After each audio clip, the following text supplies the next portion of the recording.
Over the airways of ESPN Radio and ESPN News, 250-plus markets across the United States of America. Check your AM, FM listing nearest you, plus ESPN Radio on Sirius XM, Channel 80, plus ESPN Radio simulcast over the live national television airwaves of ESPN News. Number to call up as always is 888-SAY-ESPN.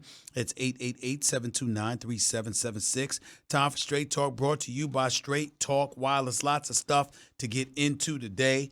Lots of NFL stuff. We're just less than 2 weeks away from the NFL season. This weekend really jump starts the college football season, although some would say last Saturday's game, just past Saturday's game between Miami and Florida, definitely started things off on a good note. My personal opinion, it really jump starts this weekend because you're looking at the top 4 teams in the nation, in Alabama, Clemson, not necessarily in that order, of course, Georgia, Oklahoma, Michigan, and other places. So we got to look at all of that stuff, and there'll be some interesting things to talk about. I'm looking forward to that.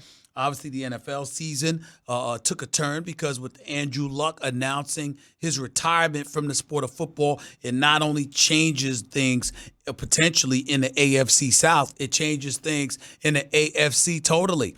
One of the questions that you might ask is, okay, is a wild card team coming from the South? Where will the wild card team come from? We all assume that New England's going to win the AFC East.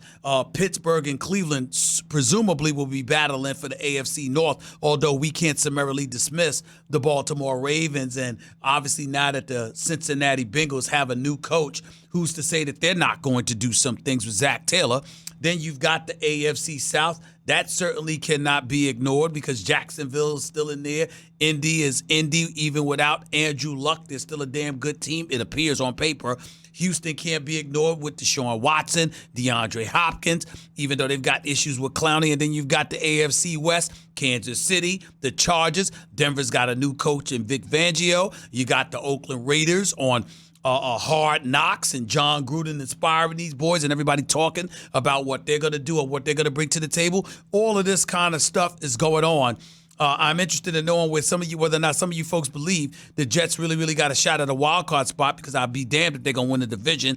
And then, of course, in the NFC, you've got Ezekiel Elliott doing an interview with Maxim from months ago, talking about how he wants to be a lifelong Cowboy. You got Aaron Rodgers talking about how disgusted he was about the boos that were serenaded down upon Andrew Luck. You got the NFC South with New Orleans and Atlanta. You got the Los Angeles Rams trying to get back to the Super Bowl. Seattle's got something to say about it. Porn star Jimmy and the San Francisco 49ers have something to say about it. Kyler Murray and the Arizona Cardinals are expected to be in last place, but they're one of the more intriguing stories in the NFL right now because Cliff Kingsbury is the new head coach, basically failing up, being below 500 in college, but somehow inexplicably landing a head coaching job similar, or I shouldn't say similar, but you could argue the same could be said for Tennessee, or rather Matt LaFleur, the head coach for the Green Bay Packers, who was the former offensive coordinator in Tennessee last year, whose offense was ranked 27th, and this man still found a way to get a head coaching job. There's a whole bunch of stuff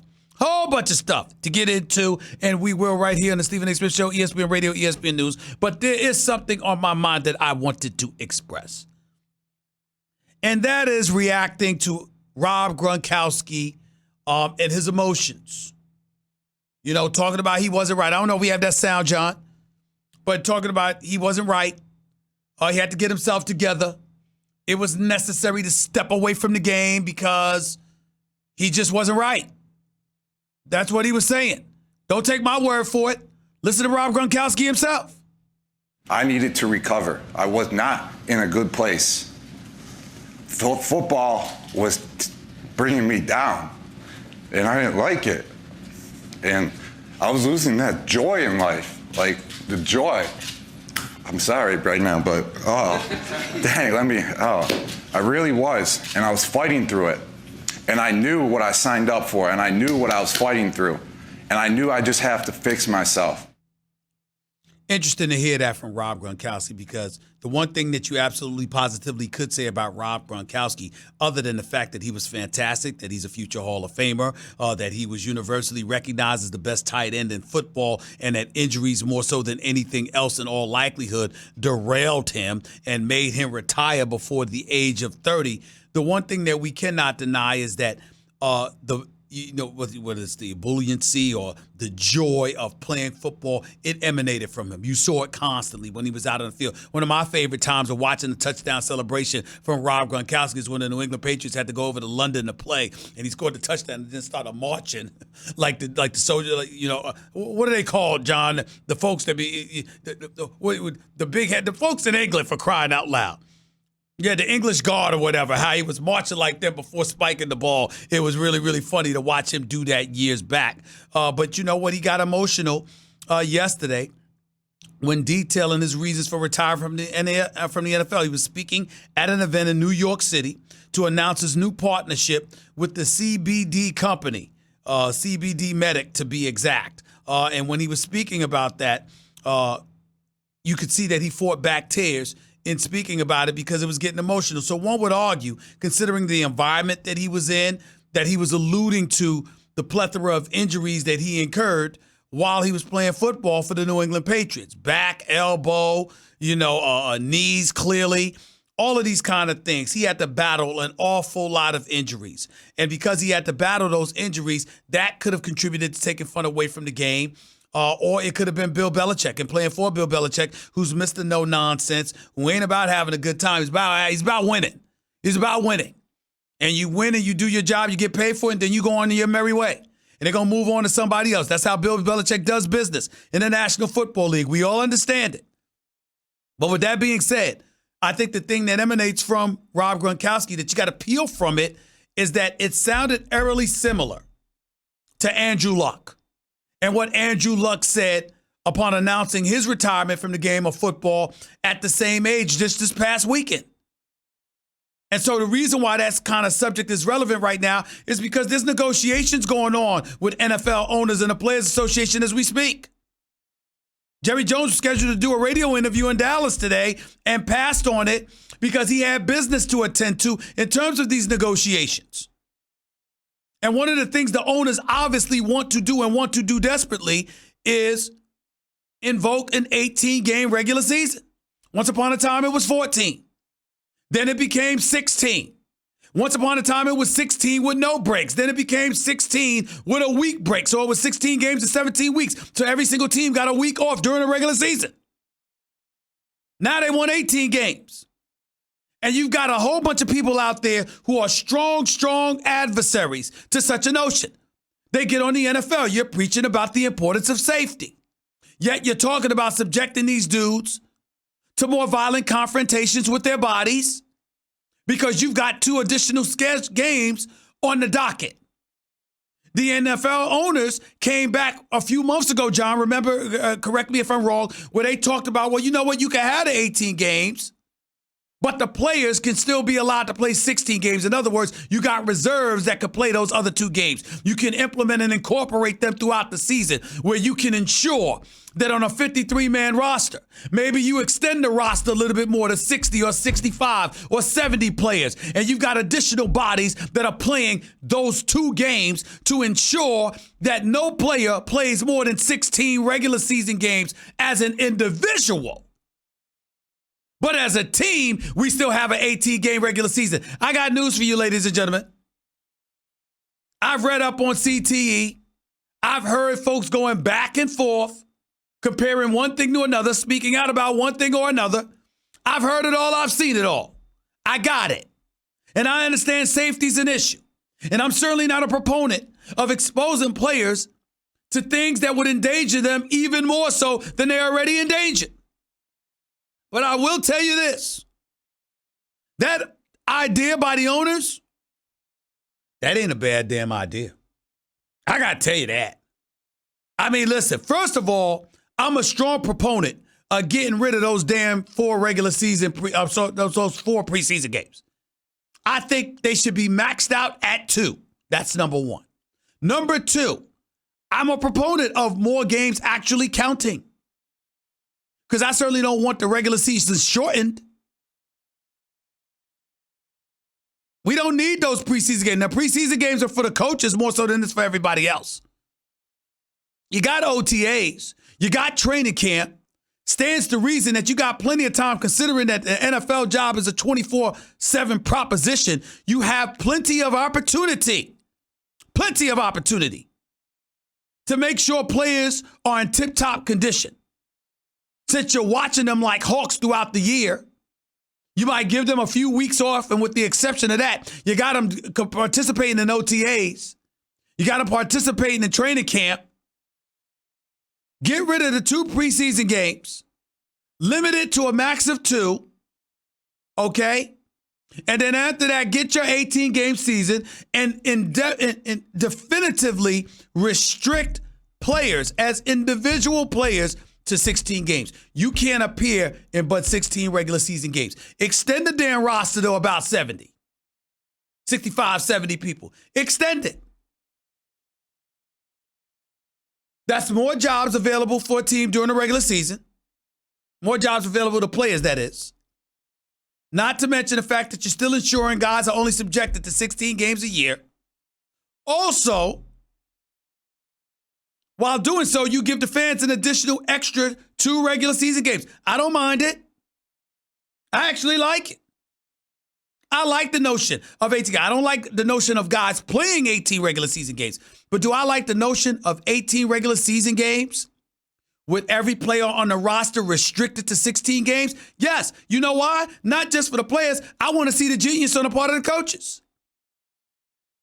So the coach is going to look at the schedule. You know how they try to deny every game counts. Everybody's the same. Liars. So in other words, you're New England, and you're playing the Pittsburgh Steelers 1 week. You're playing the Tampa Bay Buccaneers the next. You're playing the Detroit Lions or the Arizona Cardinals the next. Or the Oakland Raiders the next. I'm bringing up all the cellar dwellers. You're playing them next. You try to tell me it's the same? Let me tell you something right now. I say go for it. That's what I say. I say absolutely positively go for it because I think it's worth entertaining. I don't know about the rest of y'all, John. What do you think? 18 regular season games, but restrict each player to 16 appearances. We will witness the coaches try to formulate their roster. We will witness what games they play who. So guess what? Tom Brady only plays 16 games. So what's the 2 games he's getting off? Aaron Rodgers is only playing 16 games. What's the 2 games he's getting off? All right, why? Why? You don't feel that way? You don't feel this team is that much of a threat compared to that other team, Coach? Coach LaFleur? You don't feel that way? I want to see that. Le'Veon Bell, you playing for the New York Jets. Hey, man, it's great. It's good seeing you going up against New England. And I got to look at your schedule to see if Pittsburgh's on your schedule, but it's good seeing you going up against them teams. But suddenly, Le'Veon Bell ain't available to go against the Buffalo Bills. I wonder why. See, those kind of things. You see the intrigue, John? You see what I'm getting at? It's the intrigue of it all. Because what games you going to play and what games you going to sit them at? Is rest the reason? Is there safety one reason? Or is it that you don't respect the opponent? If I'm sitting there and I'm Big Ben Roethlisberger and Mike Tomlin decides to sit me down against the Jacksonville Jaguars, is it because the game is meaningless? Or is it because Josh Allen has joined Calais Campbell and the crew and I don't need those monsters coming at my boy? Or I'm a bench him against Cleveland, which would never happen. And I got Myles Garrett and Sheldon Richardson and those boys coming at me. I got to be careful. Olivia Vernon, I got to be careful. See, I like this. It could be very, very intriguing. So with all of those things, all of those potential storylines in place, I want to state for the record, I am a total proponent of an 18-game season that limits every single player to only 16 games. You got to insert and incorporate reserves into the mix. We got to see what they're made of. All of that stuff matters. All of it. And I got to tell you, I love it. I love the idea of it. I really do. What about y'all? 888-SAY-ESPN. That's 888-729-3776. You're listening live to the Stephen A. Smith Show, ESPN Radio, ESPN News. That's one item I wanted to touch on. Here's the other. Ezekiel Elliott talking about the possibility or his willingness to be a Cowboy for life. As you all know, I'm averse to such a notion. I mean, I like Jerry and Stephen Jones. Those are my buddies. I like my buddies. Those are my pals right there. I tell you, I reckon you're right. I mean, there's some special guys down there in Texas. They're all true. Players ain't got no problem with it. Happy Jalen Smith got his money. Love that brother. His story, getting injured at Fiesta Bowl in Notre Dame and then coming into the pros and having basically to sit out.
Awry. Tick Jerry Jones off, and Jerry Jones should have been ticked off. No excuse for it. I don't want to talk too much about Jerry because then y'all will discover I've grown to like my buddy Jerry Jones. So much so I don't even mind the notion of the Cowboys winning until I think about their fans. And that is when I vomit continuously. I can't stand you Cowboy fans out there. Y'all make me sick. Can't stand y'all. Worst fan base in American history. Y'all just make me sick. The only reason I root against the Cowboys is because of y'all. 1-15, 3-13, 5-11. Get to the playoffs with a 13-3 record for crying out loud. Lose any damn way. 30 minutes later, we're going to make the Super Bowl next year, right? Can't stand y'all. But the team, Dallas Cowboys going to be pretty good. Going to make some noise. Going to get to the playoffs. If Ezekiel Elliott is there, you ain't going to win. Eagles going to take the NFC East. Should have took it last year. They're going to take the NFC East. All right? And then y'all going to have to battle for that wild card spot. It's going to be really interesting to see. 888-SAY-ESPN. That's 888-729-3776. Got a whole bunch of stuff to talk about as the show progresses today. Again, Gronk, do you think he's going to return? Zeke, do you think he's going to be available by week 1? Or should he be? Or should Jerry Jones make him wait? What about my notion of the NFL? 18-game regular season, just ensuring that players are limited to 16 games. I kind of like it. I really, really do. Plus, just looking at the whole NFC as a whole, I'm just intrigued. The whole NFL as a whole, I'm just intrigued with both conferences this year. Patrick Mahomes and the Chiefs, the Steelers without AB and Le'Veon, the Jets with Le'Veon. Spoke to my man Jamal Adams, strong safety for the New York Jets today. My brother, I love that brother. All right, him and the Jets, what they going to do this year? Barry Sanders speaking up about Saquon Barkley and how great he could end up being, whether that's going to make a difference for the New York Giants this year. We ain't even getting to Daniel Jones and when he should be in the starting lineup because if you listen to Mara and the Giants, you won't see him at all until 2020 because they're hoping that Eli Manning has a great, great year. All of that and more coming up right here live on the Stephen A. Smith Show, ESPN Radio, ESPN News. To your calls and more in just a minute. By the way, people, I'm here to tell you about Zelle. And that's after I tried to tell you that was Straight Talk Wireless, everything for less, only at Walmart. Let me get back to Zelle, because we're talking about a quick and easy way to send and receive money right from your banking app. If you're sending your kid off to a college this fall, remember that the best care package isn't a package at all. Just send them money with Zelle. It's easy to use, and the money you send goes directly into your college student's bank account, typically within minutes if they've already enrolled. That way they can pick out the perfect care package for themselves. Look for Zelle in your...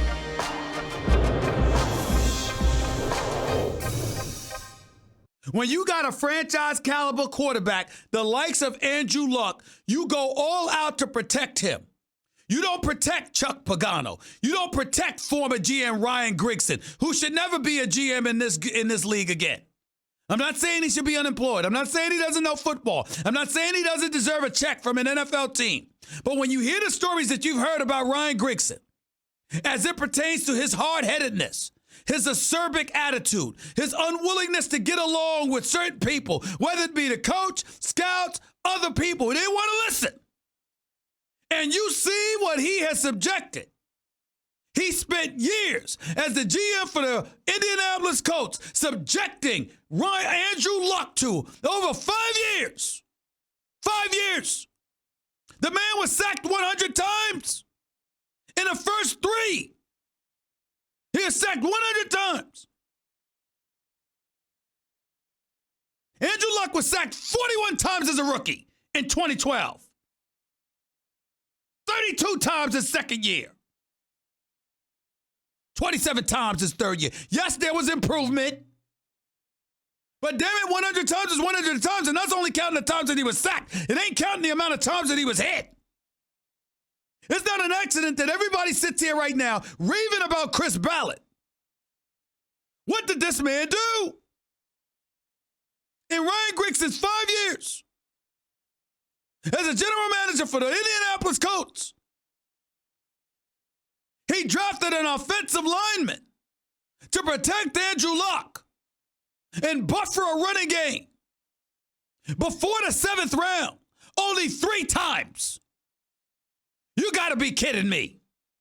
This is your franchise, and you didn't protect them. Not nearly as well as you should have. You looked at his 6'4" frame. You looked at the 240 pounds. You looked at those tree trunks for thighs and legs, and you just assumed he would be all right. Well, he wasn't. With each drop back, with each hit,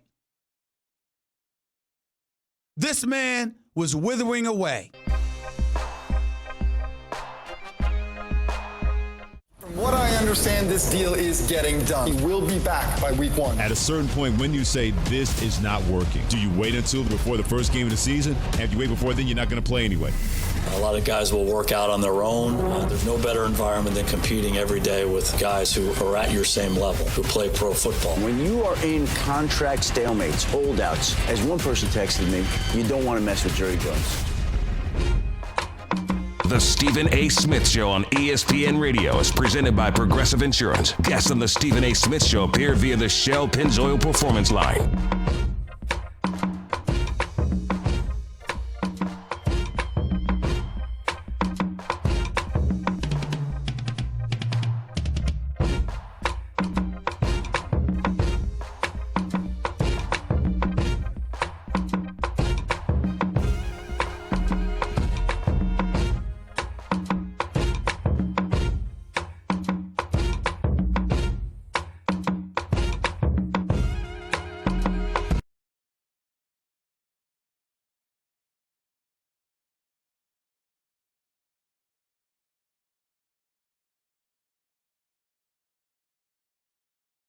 Segment, go check it out on demand in the Stephen A. Smith podcast, brought to you by Capital One. Capital One is reimagining banking, offering accounts with no fees or minimums that can be opened in 5 minutes. Capital One, hey, what's in your wallet? Capital One, N.A., member, FDIC. 888-SAY-ESPN is the number to call up. That's 888-729-3776. Getting ready to get to the calls, but I wanted to take a moment to congratulate Serena Williams yesterday. Absolutely destroyed Maria Sharapova. 6-1, 6-1 in their match at the U.S. Open. 23 Grand Slam titles for Serena. One shy all-time record, if I remember correctly. She's just one of the greatest, man. She's one of the greatest ever. I mean, when you think about iconic figures in the world of sports, you think Ali, and then along the lines, you think about Jordan, Jim Brown, Tiger Woods, Serena Williams, Bill Russell. I mean, listen, Serena Williams is up there, man. She's up there. When we think about people who've overcome adversity, who've extended and transcended their sport, obviously nobody appears to come to mind more so than Muhammad Ali. People will make arguments about, Joe Louis, Jack Johnson, and, folks like that, and obviously the adversity they faced along with Sugar Ray Robinsons and Jackie Robinsons, Larry Doby and others, Kurt Flood, father of free agency. All of those things are true. But when you consider what Ali had to go through, you just can't say enough. And then when you think about what Serena has accomplished, she's the greatest female tennis player of all time. She's the greatest. She's the greatest. I mean, you want to bring up Martina Navratilova? Fine. Chris Everett-Lloyd? Fine. Steffi Graf? Okay, go ahead. Go ahead. Nobody eclipses Serena Williams.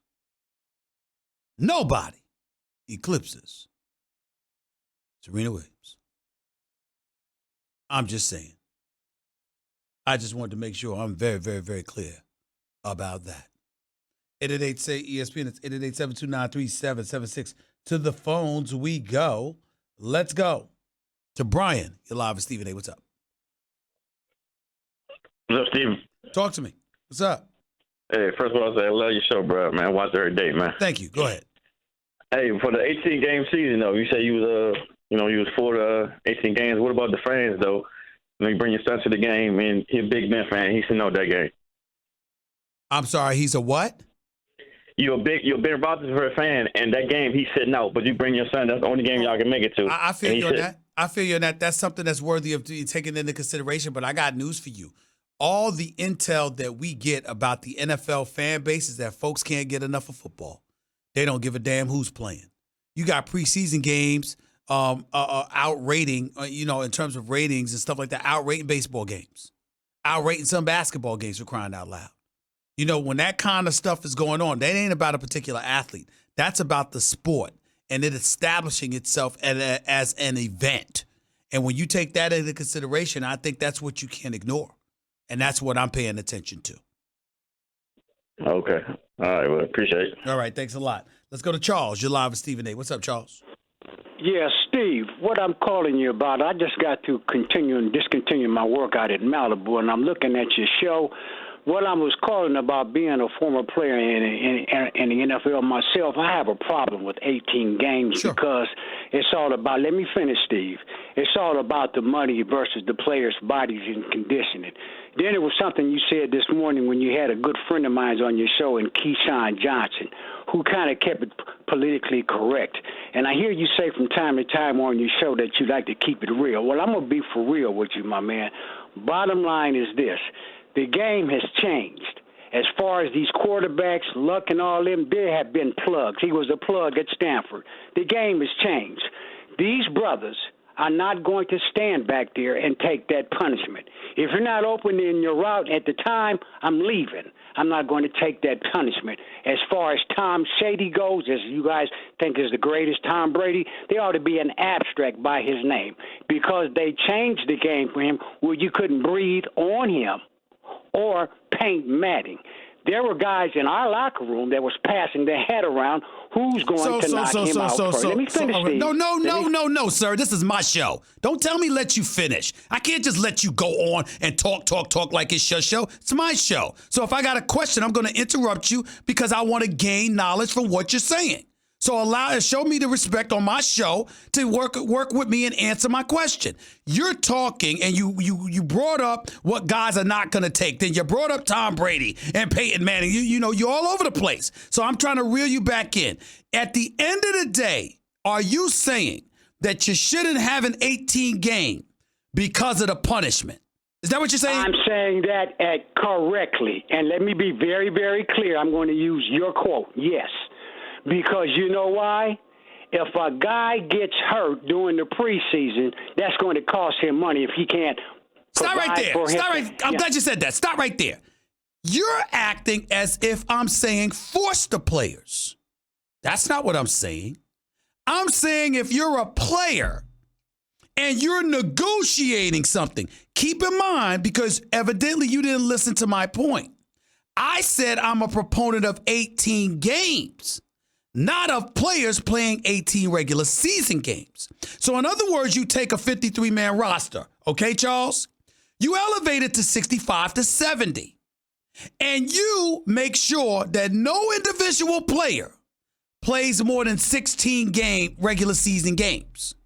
So there are games where you're going to see some subs incorporated because it's not just about the players. Now I'm looking at a coach's strategy. All right, I might play this player this game, or I might sit him this game, or I might sit somebody that game. I might incorporate this guy with the starters for this game. I might incorporate this unit with this unit for this game, et cetera, et cetera. You're not just looking at the players. You're looking at the coaches strategize over the course of 18 games, but you're not forcing every individual player to play more than 16 regular season games. That is my proposal. What's wrong with that as it pertains to danger? So then let me ask you this, Steve, and it's an open-end question. Are you for the 18 games, yes or no? Yes. You are. But not players playing all 18 games. I'm a proponent of increasing the roster, having an 18-game regular season, getting rid of 2 preseason games, and ensuring and mandating that no player plays in more than 16 regular season games. Yes, I'm an advocate of that. Now, let me ask you this. Is that beneficial for the NFL, yes or no? I think so. I think it's beneficial. I think it's beneficial for the players, too. When you said that, Steve, I'm not trying to cut you short. I'm just trying to reconnect at what you're saying. We're on the same page to a certain limit. As a professional, I didn't go to camp because I didn't feel I had to. Okay. My job was during the season like McDonald did, okay? As a player and so long, you know, I just couldn't go for that nowadays. I just couldn't. All right. That's just my opinion. You understand? I'm not here to fight with you to try to tell you how to. I mean, this is your job. This is what you do. But I know what I did and what I still do. But what I'm saying to you is what I'm saying. I got to run. I appreciate the call. But what I'm challenging you on is your comprehension of what I said, because you're saying you're acting like I'm a proponent of guys playing 18 games. No, I'm a proponent of increased rosters, increased money for the players, an 18-game schedule, but not allowing them to play more than 16 regular season games. That way, those additional players can be incorporated into the mix, and you can have guys playing. You can mix them in with the starters. You can switch them up. You can do a lot of things. I think we'll learn more about players. I think we'll learn more about coaches and how they strategize and how they'd work their way around it. And if it's no additional punishment to the body, but there's more additional players, there's more additional players being employed, and therefore more money for the players, I have no problem with it whatsoever. That's just me. Mark, you're live with Stephen A. What's up? Stephen, thanks for taking my call. I want to lay out my plan, give you my logic. My plan is this: a 19-week regular season with 3 bye weeks for everybody, and add 1 round of the playoff. That gives you 3 more TV weeks for more revenue for both the owners and the players. My logic: 3 bye weeks gives all the players plenty of time for recovery. Okay, they all need it. It also would help the Thursday night games where nobody should have to do it on a quick week. Thursday night, everybody should be able to at least have 10 days before they do it. That's my logic. More money, more recovery. Yeah, but they want. But at games. the end of the day, they want more games, and that doesn't solve that. Just because you're extending it with additional bye weeks doesn't give you actually more games. More games in which people walk through the turnstiles, and that's where you, with the exception of the 1 playoff game, and that's where I disagree with your logic. I appreciate the call, but I don't agree with that at all. I'm a proponent of 2 additional games. but not players playing 2 additional games. Them being mandated to 16 games. You add, 15 to 20 additional spots to the roster. You put them on a team, okay, and you incorporate all of that into the mix when it comes to these players playing those 2 extra weeks. You eradicate 2 preseason games. You make it an 18 game schedule, but you mandate that players play a maximum of 16 regular season games. That's my position. That's where I stand. 888-SAY-ESPN. That's 888-729-3776. You are still listening live to the Stephen A. Smith Show, ESPN Radio, ESPN News. Ed Werder, reporter extraordinaire, is scheduled to come on with us at the top of hour number 2. I'll take your calls before that as we get set to end hour number 1 in just a few minutes. So stick around. Don't touch that dial. It's the Stephen A. Smith Show, ESPN Radio, ESPN News. By the way, do you have frequent heartburn? Like the kind where you have antacids stashed everywhere in case He should not play another down for the Dallas Cowboys. Amari Cooper should hold out. Dak Prescott should hold out. It should set a precedent to the National Football League. If you can pay a guy $24 million to sit at home, you better pay the guys that wanted to play, that can play, the money right away. Let me tell you something right now. Here's where you and I do disagree, though. I have no problem with Ezekiel Elliott getting his money because he deserves it, because he's a star running back in the National Football League, probably the best there is right now. I don't have any problem of, however, him having to sweat for it. Because the fact of the matter is, when you get suspended for 6 games, when you get called up to the commissioner's office on 2 or 3 occasions because you don't know how to act, and you besmirch the franchise the way that he has by finding himself in those particular situations in the midst of Dak Prescott never missing the game, being the quintessential leader that you're supposed to be, who, by the way, is in the midst of contract negotiations with the Cowboys himself. I have no problem. I don't have any problem with Ezekiel Elliott getting his money, but I also have no problem with him having to wait for it at least a few weeks. It doesn't bother me. Well, I'm going to leave you with this one.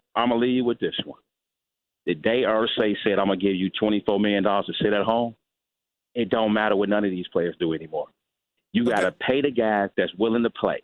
If you can sit at home with $24 million in the bank, and this is a league that does not give out guaranteed contracts, that's a slap in the face to every NFL player that's ever played, that's playing right now, and the future players in the NFL. The union need to somebody need to say something. This is ridiculous. Appreciate you, Champ. It's ridiculous. Cannot disagree with a word you said, my man Champ from Detroit. Appreciate you, bro. Thanks so much. 888-SAY-ESPN. It's 888-729-3776. Y'all heard Champ. Y'all heard his argument. Damn it, he was right on point. I got to admit it. I wish I could say something different. I can't. I just can't do it. Andrew Luck leaves. No disrespect, but he did quit. And he gets to walk away with $24 million. But Ezekiel Elliott holding out, people got a problem with him. Le'Veon Bell holding out, people got a problem with him. He can play, elects not to, quits, and Irsay says, keep the $24 million. And oh, by the way, would Irsay have done that for anybody else?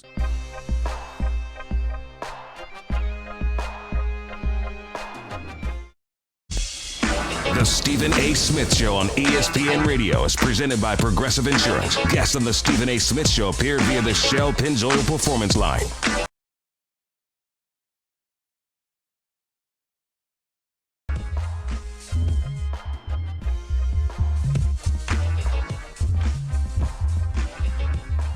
Welcome back to Stephen A. Smith Show, ESPN Radio, ESPN News. The Stephen A. Smith Show is coming to you live from above Pier 17 at South Street Seaport, presented by Chase. Also, ESPN Radio is presented by Progressive Insurance. Cars, homes, boats, motorcycles, RVs, and more at progressive.com.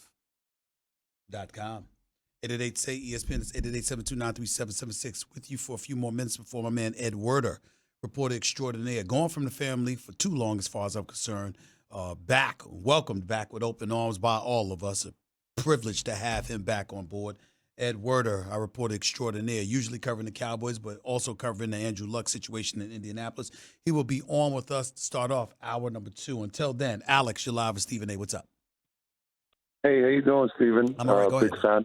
Thank you, man. I actually had the Gronk situation. I don't think he's going to come back, especially if they're going to, if you say they go 18 games. Yep. It's hard enough giving the people the money now. They'll take Ezekiel Elliott, for example. Listen, why are y'all, let me ask you a question. Why are y'all ignoring the fact that my stipulation would be no player plays more than the 16 regular season games. Why do y'all keep just hearing 18 when I specifically said add roster spots, add additional bodies, give the players additional revenue, extend the season to 18 regular season game, limit the preseason from 4 to 2 games, and mandate that no player plays more than 16 regular season games? Why does that continue to fly over everybody's head like I never said it? I think they should keep it the way it is and just eliminate preseason. You know, a lot of guys getting hurt. They're not doing that. That's not practical. They're not going to do that because they don't want to lose the money. They're trying to gain money, which is the only reason they're considering 18 regular season games. Right. So they're not going to do that. So I'm talking about plausible stuff. I'm not talking about pipe dreams. Gotcha. All right. Take care. John, you're live with Stephen A. Real quick, John, go. Stephen A., love the show. Hey, my question's about the 18 game and sitting, 2 weeks a year. Would you sit your offensive line as a strategy with your quarterback, or would you leave him out there with a bunch of backup players? Well, here's my question to you. Let me answer that with a rhetorical question, a rhetorical counter question. If during the game one of my or two of my offensive linemen got hurt, wouldn't I have to put subs in there? Yes. Wouldn't they still have to block for the starting quarterback? Yes. So what's the problem? Would that count for one of their games? They have to sit for the year, though? Yeah, that's what I'm saying. Yeah. What I'm saying to you is, again, you know what? You sit up there and, you mix and match. You have some reserves that are better than others. Some reserves that tinker on are having starting capabilities, but may not necessarily be a starter. There's ways. We'll find out who these coaches are made, what these coaches are made of, and what they bring to the table. We'll entertain all of that. That's my point. Hey, one other quick question.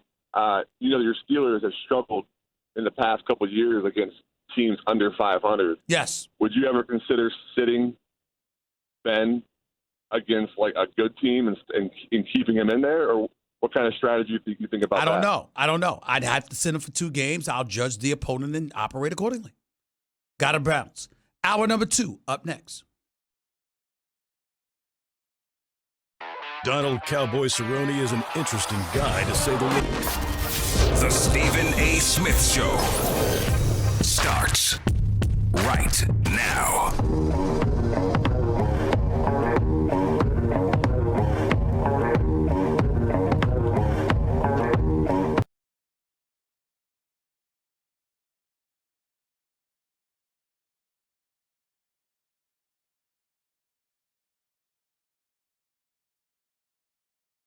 To the hottest theater shows and more.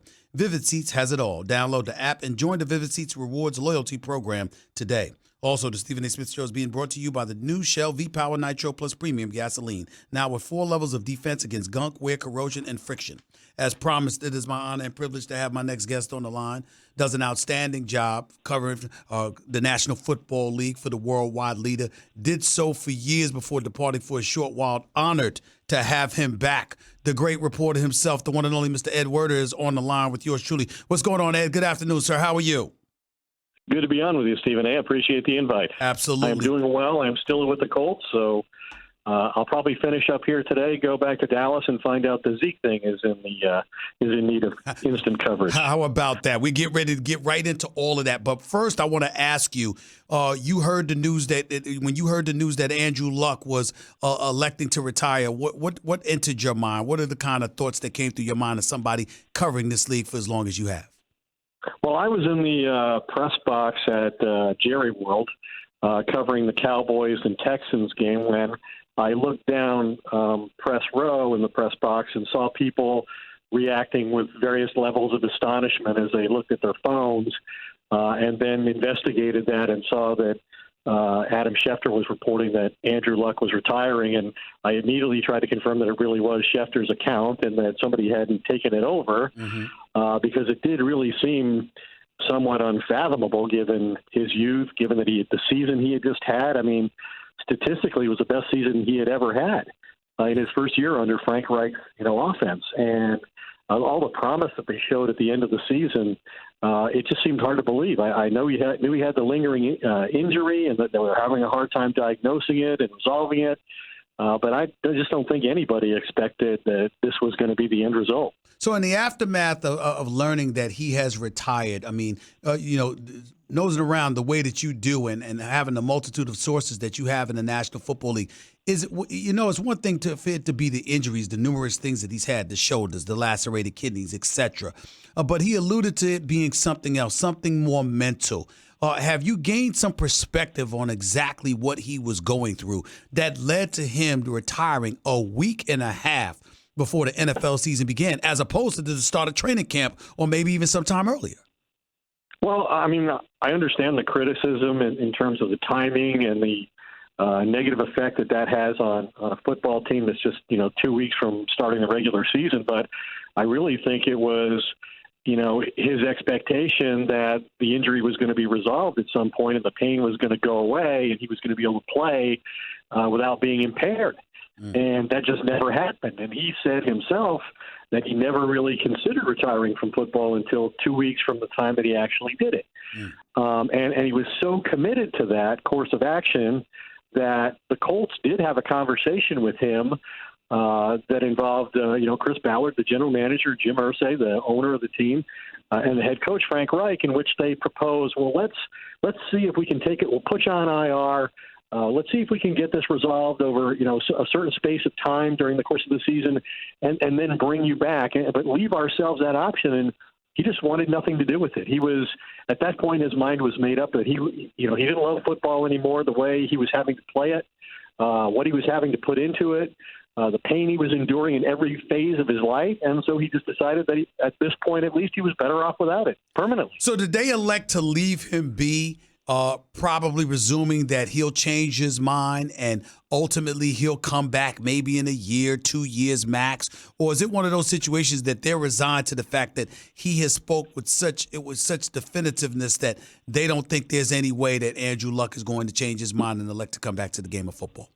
Well, they put him on reserve retired, and I don't know what the terms and conditions were of the settlement that they reached in terms of the $24 million unpaid dollars in his contract, but I assume that during the process of negotiating all of that, the Colts have been very careful to protect their rights to Andrew Luck going forward, because either, if he comes back, they would want to be open to the possibility of having him be their quarterback, or if they've somehow replaced him adequately in their own minds, he would certainly have a trade value. So I'm sure the Colts will be involved in that if it ever comes to it. But, I talked to a person who was very close to Andrew, who said that at this point they're convinced that he views this as a permanent retirement, that it's not going to be a Brett Favre type thing where, he regrets this and misses the game and decides to come back. He's wired differently than, the Peyton Mannings and the Brett Favres and Drew Brees. He's a different guy. And I'm not saying he won't change his mind, but I'm answering your question, and I think that was about how the Colts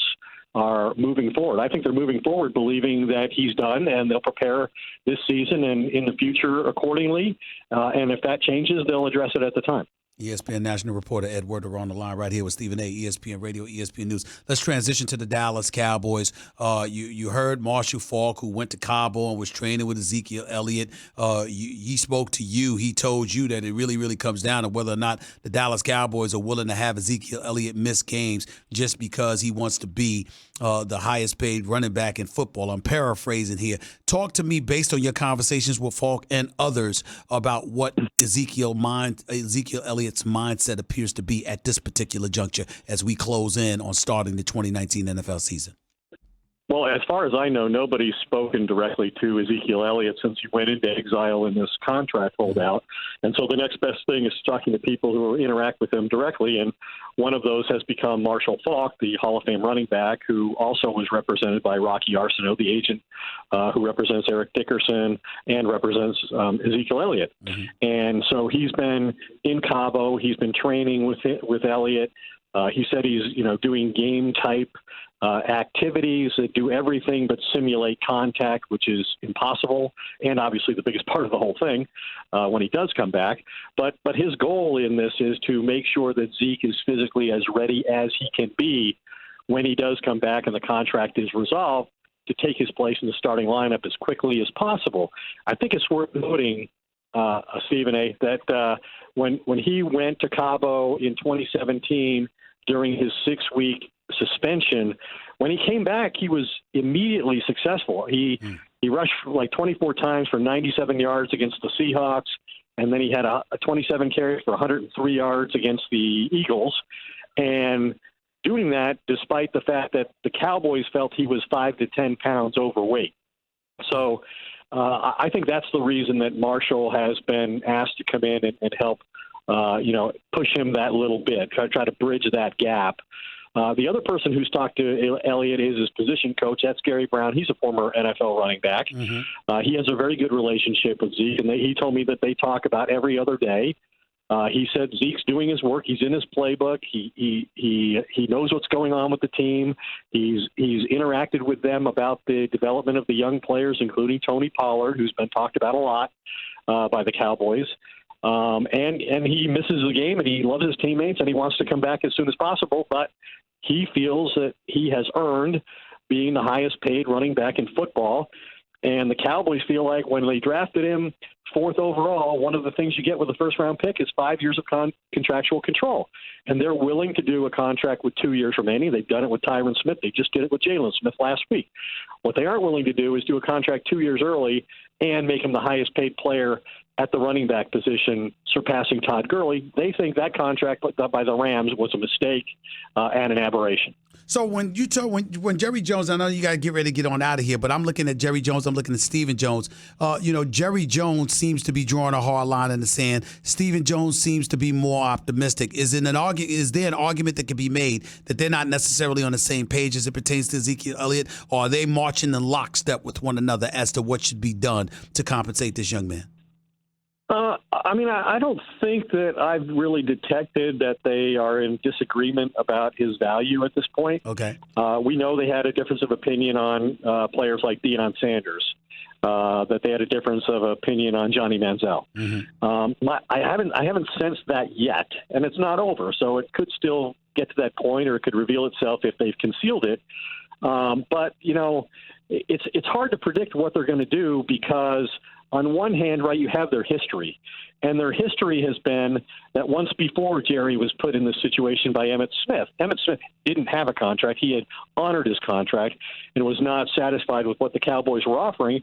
And Jerry had a defending Super Bowl champion that started the season without the league's reigning rushing champion. Right. So he's not in a much different situation now, is Jerry. He'd be taking a similar gamble. The question is, what did he learn from that he decides to apply to his current situation?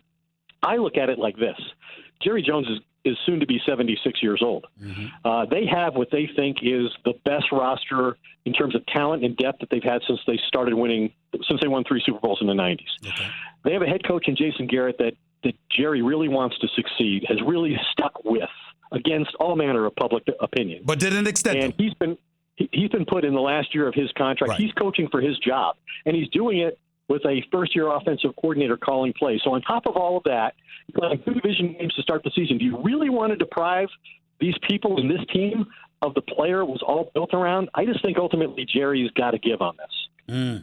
Ed Werder, appreciate you. Great work as always. I know you got to run and do some TV. Thank you, buddy. I really appreciate it. Thanks. Great to talk to you. Thanks, all right, Stephen you too. The one and only Ed Werder. I cannot express to y'all how happy I am to have him back. He does an outstanding job for ESPN. He has always done an outstanding job for us throughout the years, and it's great that he's back in the family covering what he loves to cover. That's the NFL overall, and in particular the Dallas Cowboys. It is absolutely phenomenal and fabulous to have Ed Werder back. He was right here with Stephen A., ESPN Radio, ESPN News, 888-SAY-ESPN. That's 888-729-3776. And let's dissect that last part about what Ed Werder just broke down, because it's incredibly important. He gave you a little bit of history there. Him and Stephen Jones didn't agree on Deion Sanders, didn't agree on Johnny Manziel. Okay, they were on opposite sides. Stephen Jones, the son, Jerry Jones, the father, but they don't appear, at least as of yet, to be on different sides of the fence when it comes to Ezekiel Elliott. Ezekiel Elliott, by all accounts, is fixated on being the highest paid running back in football. He thinks he deserves to be paid more than Todd Gurley. How do all of y'all feel about that? You know the number, 888-SAY-ESPN. That's 888-729-3776. Then there's this nugget. There's this nugget to consider. You're Jerry Jones. You are approaching 76 years of age. You have been open, honest, and public about the fact that your best years are behind you. Time is running out. You ain't necessarily the man you used to be. You understand? Your mortality is staring you in the face. Yet here you are with the best roster that you've had since you won Super Bowls up to 1995. Not only that, you've got an all-world running back. Not only that, the backdrop of Emmitt Smith holding out, missing the first 2 games in 1993 before you ultimately had to pay him. You went 0-2. Jimmy Johnson was there, flabbergasted and frustrated beyond comprehension as to you and your ways with this. He needed his running back, his star running back, and ultimately after 2 games, he got him. Then you got the Jason Garrett situation. I'm no fan of Jason Garrett. I don't think he's that great of a coach. I certainly don't think he's the right coach for this job. But Jerry Jones loves the man and has wanted to give the man every opportunity, but was smart enough not to extend him. So Jason Garrett, without question, is coaching for his job. And he's got a first-year offensive coordinator. And Ezekiel Elliott ain't there. You're Jerry Jones, even Ed Werder, who's as diplomatic, down the middle, and objective as they come. Even he said, quote, at some point, Jerry Jones has got to give in to this. That tells me that everybody believes Ezekiel Elliott is the one with the leverage, not Jerry Jones. I'm not sure about that, but I respect the hell out of it coming from Ed Werder, I'll tell you that much. Back to the phones we go. 888-SAY ESPN. George, talk to me. Yeah, I think Zeke will come back, but I was wondering about that 18 game that you were talking about. Why don't they just cut the preseason out altogether and add 20 games? And like one of your previous callers said, just have the 3 bye weeks in between, so if guys get hurt or suspended or whatever. I don't think they're gonna propose getting rid of preseason because you need exhibition games in every sport before you go out there and do the real thing, just to make sure that you work out some of the kinks or whatever the case may be. Remember, Major League Baseball, you got spring training. Basketball, you got preseason exhibition games, okay? And so when it comes to football, you're going to want and need the same things. In the sport of golf, in the sport of tennis, you have tournaments that are basically perceived as being exhibitions because they're nowhere nearly as important as other tournaments. So exhibition play seems to matter in every single sport, and I think it matters with the National Football League, and they'll never eradicate it. Totally.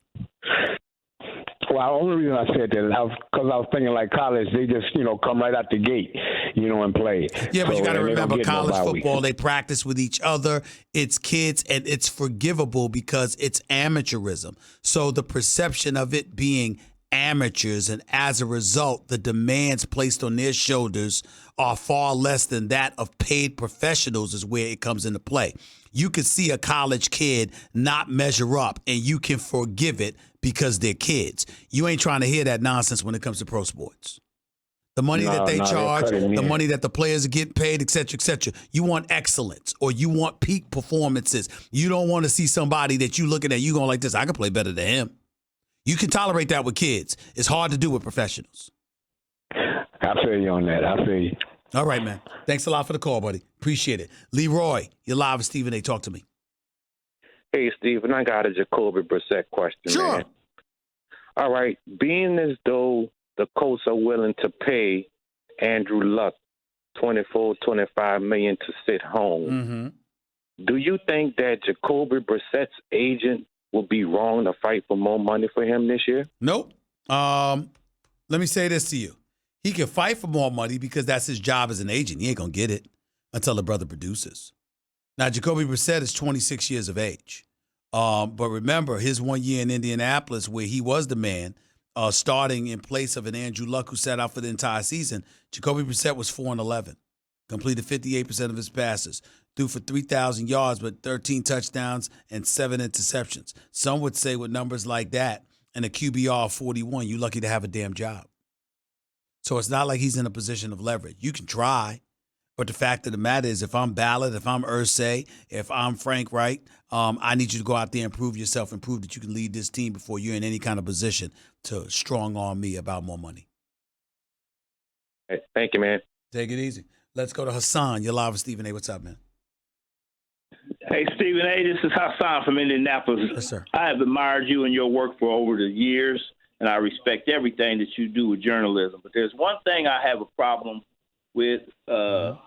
Yesterday on your show, you said you thought the fans were kind of okay in booing Andrew as he walked off the field. Yeah, I thought that was so disrespectful in the way that Andrew had given so much of himself to this organization, to this city. And just because it got leaked out that he was retiring, that man has a right to retire, just like any of us that has retired. Well, let me respond to your direct, come at me. What I was trying to say is, in that moment, when you learn that this guy is walking away from the game, I understand it. I don't think that they were wrong, and I don't think that they should be excoriated for it. I think that it was a natural reaction. Yes, I don't think they would do that today. I don't think they would have done that yesterday.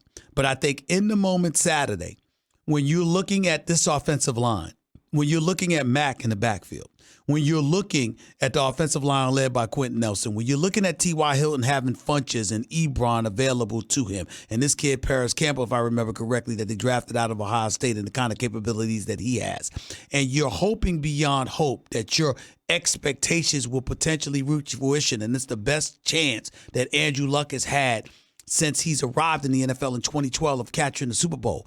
And a week and a half before the NFL season begins, you're going to retire. I can understand why people in that moment are booing. So I understand and I appreciate where Aaron Rodgers was coming from, that bad man that he is. You know how much I love that brother. I appreciate where he was coming from, where he talked about it was disgusting, et cetera, et cetera. I think all of you are right if folks held that position after Andrew Luck's press conference, held that position 24 hours later, held that position now, a week later, a month later. You're absolutely right. But I think in that moment, I don't view them as even booing him. I view them as booing like, what the hell is going on? What are you doing? What do you mean you're leaving? It's a week and a half before the season. We got a Super Bowl to capture. What the hell is going on? I can understand that emotion ultimately engulfing you and taking over for a few minutes. I truly can. Okay, I can understand what you're saying as far as a week and a half before the season.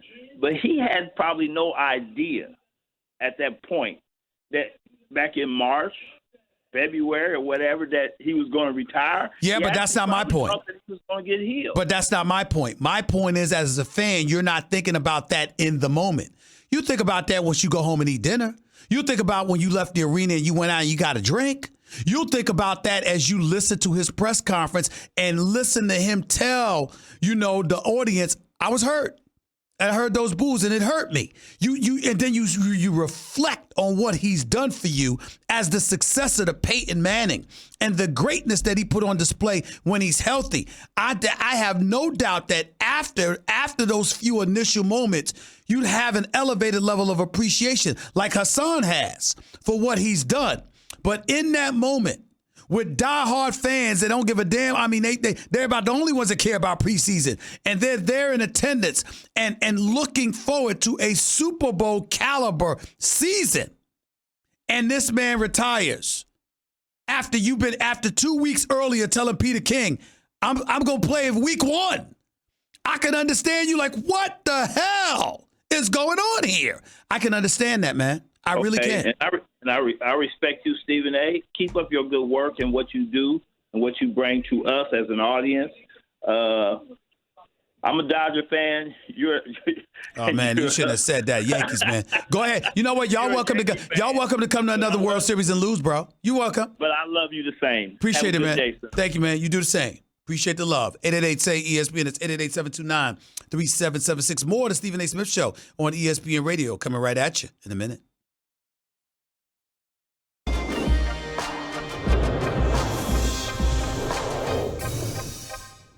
When you got a franchise caliber quarterback, the likes of Andrew Luck, you go all out to protect him. You don't protect Chuck Pagano. You don't protect former GM Ryan Grigson, who should never be a GM in this league again. I'm not saying he should be unemployed. I'm not saying he doesn't know football. I'm not saying he doesn't deserve a check from an NFL team. But when you hear the stories that you've heard about Ryan Grigson, as it pertains to his hard-headedness, his acerbic attitude, his unwillingness to get along with certain people, whether it be the coach, scouts, other people who didn't want to listen. And you see what he has subjected. He spent years as the GM for the Indianapolis Colts, subjecting Andrew Luck to over 5 years. 5 years. The man was sacked 100 times. In the first 3, he was sacked 100 times. Andrew Luck was sacked 41 times as a rookie in 2012. 32 times his second year. 27 times his third year. Yes, there was improvement. But damn it, 100 times is 100 times, and that's only counting the times that he was sacked. It ain't counting the amount of times that he was hit. It's not an accident that everybody sits here right now raving about Chris Ballard. What did this man do? In Ryan Grigson's 5 years as a general manager for the Indianapolis Colts, he drafted an offensive lineman to protect Andrew Luck and buffer a running game. Before the 7th round, only 3 times. You got to be kidding me. This is your franchise, and you didn't protect them. Not nearly as well as you should have. You looked at his 6'4" frame. You looked at the 240 pounds. You looked at those tree trunks for thighs and legs, and you just assumed he would be all right. Well, he wasn't. With each drop back, with each hit, this man was withering away.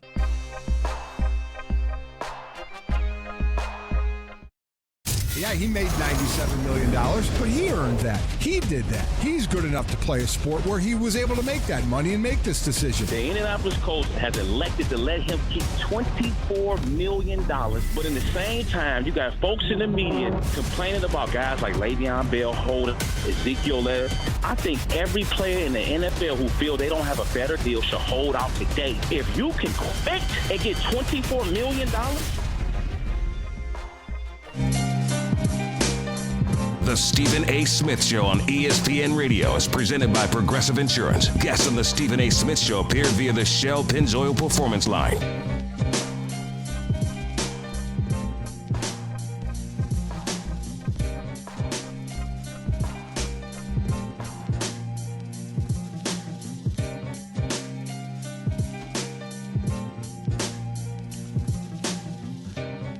Listen up, folks. I'm here to tell you about Zelle, a quick and easy way to send and receive money right from your banking app. If you're sending your kid off to college this fall, remember that the best care package isn't a package at all. Just send them money with Zelle. It's easy to use, and the money you send goes directly into your college student's bank account, typically within minutes if they're already enrolled. That way they can pick out the perfect care package for themselves. Look for Zelle in your banking app or get more info at ZellePay.com. Zelle, this is how money moves. Terms and conditions apply. Also, ESPN Radio, the Stephen A. Smith Show on ESPN Radio is presented by Progressive Insurance. Pick from a range of coverage options with your Name Your Price tool to find a price that works for you. Back to the phones we go at 888-SAY-ESPN. It's 888-729-3776. You are listening live to the Stephen A. Smith Show, ESPN Radio, ESPN News. Will, you're live on the show. Hey, what's going on, Stephen A.? I'm all right. Talk to me. I wanted to talk about the Andrew Luck retiring. And a couple years, last year, Vontae Davis did the same thing, but he waited into, I guess, the halftime to do it. Well, he was vilified by players around the league I'm sorry, including myself. And when did he retire? Refresh our memory exactly when he retired. I believe it was it last year? Week 2? It was week 2 at halftime. Week 2 at halftime.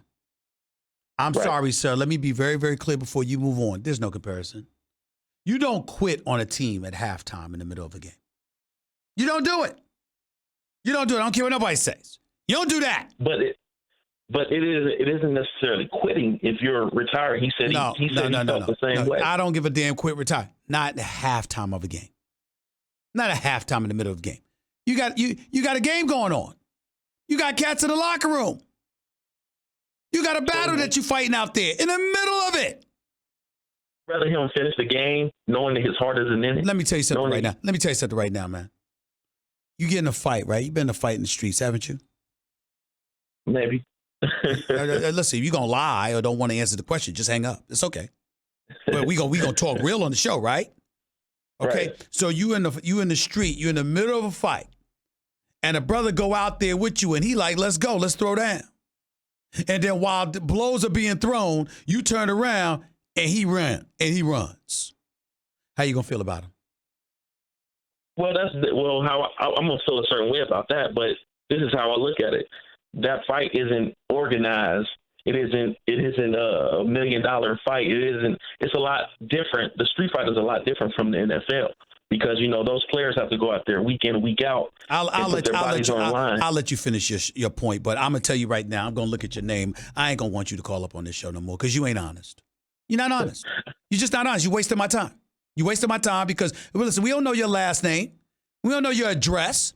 What you scared of? Why you ain't being honest? You trying to tell me that you ain't going to have no issue whatsoever with somebody in the middle of a damn fight. It ain't like y'all lost or won and then he went home with you and said, I ain't doing this no more. Nah, while y'all were throwing blows, he quit. And you telling me, well, man, this is not organized. Man, I ain't got time for that. That's not what this question is about, and you know it. You're not being real. And I'm very disappointed in you, Will. But then again, I'm not shocked because you're just like a Bengal. That's how you see, just like a Bengal under the Marvin Lewis era. That's how y'all are. That's why you can't win a playoff game in 16 years, because of weak answers like that. That's why. It's totally different. All right, hurry up and finish your point, because I don't want to disrespect you. You understand what I'm saying? No, but you ain't saying a damn word that nobody wants to hear. Your diatribe, your point of view is totally weak. It's inauthentic. It's not real, and you know it. So go ahead. I'm not going to hang up on you, though. Go ahead and finish your point so I can hear your voice and get it down pat so I can ignore your call in the future, because I don't like fake people calling up to this show. Go ahead and finish your point. Well, this is how I look at it. Vontae Davis, he did essentially the same thing. You said Andrew Luck said, I'll be there in week 1, and he wasn't. I get why the fans are upset. The fans are allowed to be upset. They pay their money to come see them. The reason why those players are millionaires is because the fans pay. You know what I'm saying? But I look at Vontae Davis' situation. He said, hey, I can't do this anymore. All right. Okay. You know what I mean? We've heard you enough. Have a nice day. We have Vontae Davis. First of all, Vontae Davis ain't a quarterback. Let's keep that in mind, too. Let's not forget that. Let's not forget the responsibility of his role. Let's not forget that either. Will in Cincinnati, hey, John, do me a favor. Make sure I hear that voice. I don't feel like hearing from him the rest of the week. I mean, I'm just disgusted. Will's a weak caller. He's not being authentic. And people in Cincinnati, his boys that were listening to him calling the Stephen A. Smith show, those boys in Cincinnati, they know Will wasn't real. But that's all right. Let's go to Mike. You live with Stephen A. What's up, Mike?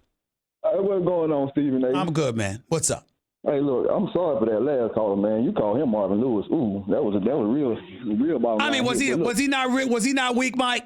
He wasn't being. I'm a Colts fan, and he was all the way weak. He was all the way. He wasn't being real at all about his position because he knows I'm telling the truth. I can't even get what he was dancing talking about Vontae Davis. Oh, please, please. Anyway. Please. Hey, I'm a Colts fan. I just like to tell, look, man, go on about your life, man. You got children, you got family, man. This game is just one time in a lifetime, and your children gonna always be there. And if you ain't gonna be able to be there for your children, man, you got to make the right decisions right now. I'm 34. I got children of my own, and I got to make decisions for myself. So I understand where he's coming from. From a fan base, I was sitting there watching the Miami and the Florida game, and only thing I seen was that red line at the bottom. Andrew Luck retired. I probably felt like all the fans in there, but I realized something, though. Stephen A., this is what I realized, though. Mm-hmm. This man is injured. Mm-hmm. Out of 7 seasons he's been there, he only really played 3-4 of them. You know what I mean? Mm-hmm. It's you got the graphs. You got to think out your mind. You got to think out your position. Fans, I know we were looking for a Super Bowl this year. I can't talk junk to nobody. You know how much I want to talk junk to them Dallas Cowgirls all day, and they ain't even in my division. I can't even say nothing to them right now. Yeah. You know, it's hurtful, but as being a man, being a grown man, knowing our position in life, we got to let go. You know, fans, I know we looking at Jacoby Brissett, you know, but we still going to be all right. This ain't the worst that will happen to us. Look how many times Edwin James and Farmer on the 1 yard line. You know, the best thing probably happened is when we got Tony Dungy. When Tampa Bay let him go when he supposed to have a Super Bowl, but he came to us and gave us a Super Bowl. It was bad enough to me that I was thinking about, oh man, I got two brothers going against a brother in the Super Bowl, but we still won. All right. I appreciate it. I appreciate it, man. I appreciate the call, my guy. I got to get to a couple other callers, but I got to go. But I thank you for the call, man. I hear your point. I hear you loud and clear. Thanks a lot, man. MJ, you're live with Stephen A. What's up? Stephen A., I'm calling you from Riyadh, Saudi Arabia. You're calling me from Saudi Arabia? From Saudi Arabia. Okay, stand still. Stand still. Stand still so we can hear you, because when you move, your signal's going in and out. So stand still and go ahead and make your point real quick. Go ahead. The fight is December 7th. Ruiz Joshua. Okay. In Saudi Arabia. I'm expecting you and Kellerman and Molly and the whole crew to be out here. I'm not coming to Saudi Arabia for Anthony Joshua and Anthony Ruiz. I'm not doing it. I'll watch the fight. I'll pay to see the fight. But I'm not flying to Saudi Arabia for Anthony Joshua and Andy Ruiz. I'd have flown there for Deontay Wilder and Anthony Joshua if Anthony Joshua hadn't gotten himself knocked down, 4 or 5 different times and stopped in the 7th round. Oh, I'd have flew out to Saudi Arabia for that. I am not flying out to Saudi Arabia for Andy Ruiz and Anthony Joshua. I'm not doing that. Of mini fights. And the kids out here love you, Stephen A. I appreciate that. My son Yusuf, my daughter Haya, they love you. We listen to you every night. It's nighttime here. In Saudi Arabia? In Saudi Arabia. Wow. Now, how far is that from Dubai? How far is that from Dubai? 1 hour and 15 minutes. It's an hour and 15 minutes from Dubai? Plane. That's right. I didn't know that. No, you need to come out here, man. I might have to rethink that. No, we will show you a great time. Okay. Stephen A's popular in Saudi Arabia, huh? That's right, baby. All right. I mean, I know my voice, but they see my face too. Is that what you're telling me? Saudi Arabia. They see my face? They know me if I was out there? Of course. I couldn't slide under the radar and get away with being like a private figure? I couldn't pull that off? Well, we'll put you in the Saudi gear with the headdress and the sunglasses. All right. They might think you remember that movie Fast and Furious? Remember that movie Fast and Furious? I mean, would I be in that kind of position, that kind of environment that Tyrese and Ludacris and those boys were in? Definitely. I would be in that kind of environment? Definitely. Are you hearing this, John? Definitely. I'd be in that kind of environment. It would be like that for me, huh? You guys need to come out here for the December 7th fight. I might have to think about that. I might have to rethink that. All right, man. I appreciate the call, man. Thank you so much. By the way, I think Anthony Joshua is going to make up for that, and I think he's going to beat Andy Ruiz in a rematch. But I ain't sure because the jaw is suspect, and Andy Ruiz obviously can fight. I got to give him credit for that. 888-SAY-ESPN. It's 888-729-3776. You're listening live to the Stephen A. Smith Show, ESPN Radio, ESPN News. Back with your calls to close out the show in a minute. By the way, did you know overall job satisfaction is at its highest level in 15 years? Wow.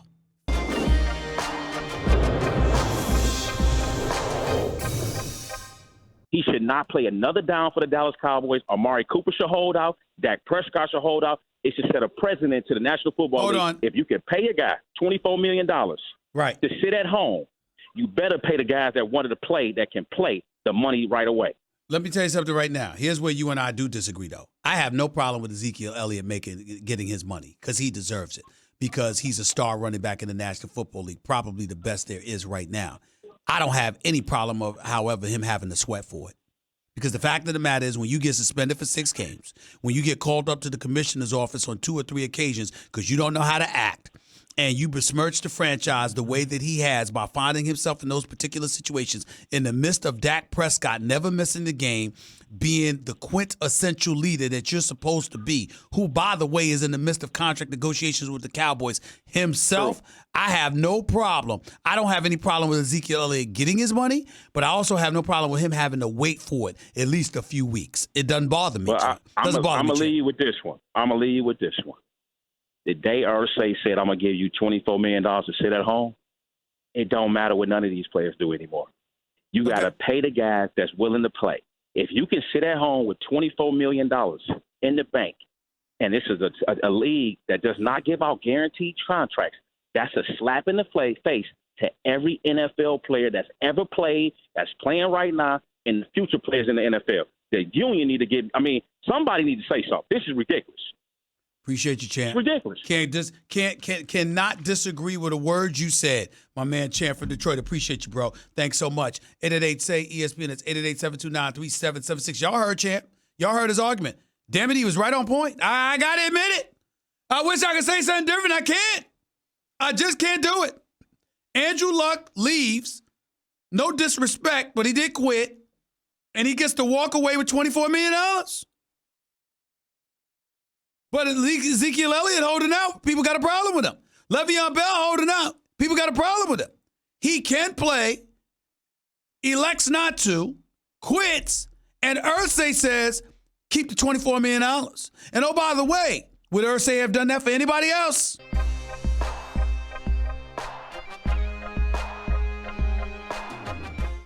The Stephen A. Smith Show on ESPN Radio is presented by Progressive Insurance. Guests on the Stephen A. Smith Show appear via the Shell Pennzoil Performance Line.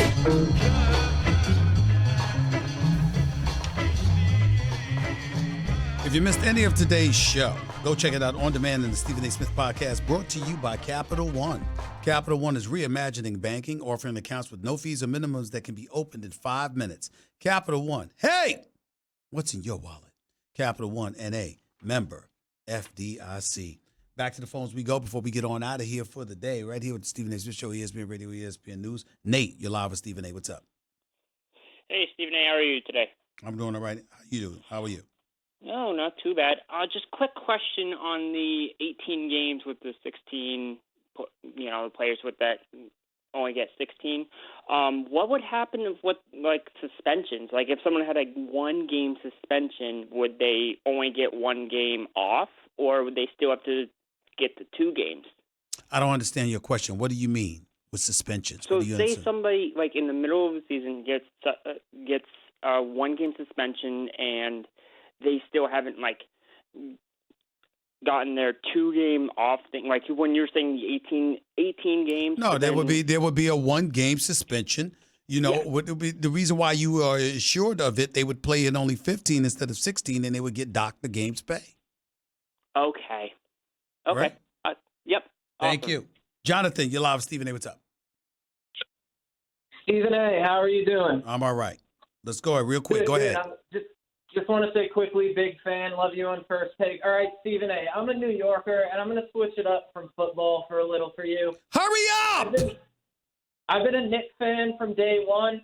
What's the blueprint going to be to pull them out from abysmal? It was supposed to be getting a star. I like the likes of Kevin Durant and Kyrie Irving. They did not pull that off, which is why I think purgatory is their destiny for the next couple of years. But the thing about it is they did not commit themselves to any long-term bad contracts. I think the Knicks will be better than next year, which isn't saying much because they were 17-35. They will be competitive. They will go after it. But ultimately, they will lose more games than they will win, and they will miss the playoffs. So that's the way I look at them. And I say don't expect the New York Knicks to be relevant in the postseason picture before 2021. That's my prediction. James, you're live with Stephen A. real quick. Go. Yeah, so I want to talk about the Zeke Elliott here. First, I know they called back Emmitt Smith back in '93 after starting off 0-2. Looking at the Cowboys' first 3 games, seemed like they're pretty easy until they get to the Saints in Week 4. You think that's going to have an impact on whether who has the? Well, let me tell you this. Thanks a lot for the call. I appreciate it. I will tell you this. you can afford, if you're Dallas, to me, for Ezekiel to miss those first 3 games. You got to have it for New Orleans, though. Let's go to Cap. You got 30 seconds. Go. Hey, man, I'm speaking on the Andrew Luck situation. Andrew Luck is a good quarterback. He's an awesome player. He's an all-star, superstar. But look, check this out. At the end of it's not Andrew Luck's issue. It's his offensive line issue. From the day he started football to today, his offensive line guys ought to feel mighty bad to get that man killed the way they did. And that's just the bottom line. I appreciate it, man. Thank you so much. We got to get on out of here for the day. I'll be back in 22 hours. There's a lot to talk about as this week progresses.